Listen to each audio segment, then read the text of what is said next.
तक प्रश्नकर्ता की बुद्धि का भेद नहीं मिटेगा तब तक भेद मिटता ही नहीं है।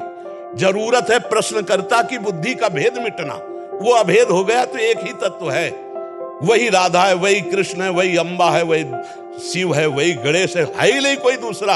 अरे वही चराचर जगत में है, ये तो भगवत स्वरूप है, वही चला। मत्ता परतरम नान्यत किंचिदस्ति धनंजय, मेरे सिवा हे धनंजय किंचन मात्र कुछ नहीं है। बस अब उस मेरे को आप क्या लेते हो? माँ लेते हो, पिता लेते हो, भाई लेते हो, बंधु लेते हो, जो भाव करो। तुम्हें माता से पिता तुम्हें हो, तुम्हें बंधु से सखा तुम्हें हो, वही अनुभव में आएगा। प्रश्नकर्ता की बुद्धि जहां भी प्रश्न हो रहा उसकी बुद्धि अभेद होगी तो अभेद दिखाई देगा, और भेद होगा तो अभेद में भी वो भेद देख लेगा।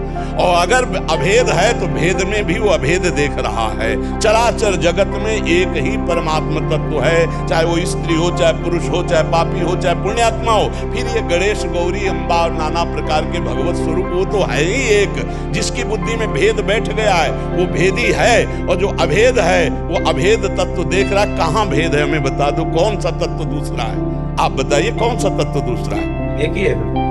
बस अगर आप स्वीकार करते हैं कि हमारे हिंदुओं में ये दोष है तो फिर दूसरा तो थप्पड़ मार ही देगा हमारे। दोष करके नहीं, उनको उनकी माने। अरे उनका मुंह बंद करने के लिए हमारे पास ज्ञान है ना, हमारे पास ज्ञान है उनका मुंह बंद करने के लिए। अरे हम स्त्री पुरुष विद्या विनय संपन्ने ब्राह्मणे गविहस्तनी सुनी चोय सुपाके चा पंडिता समदर्शिना।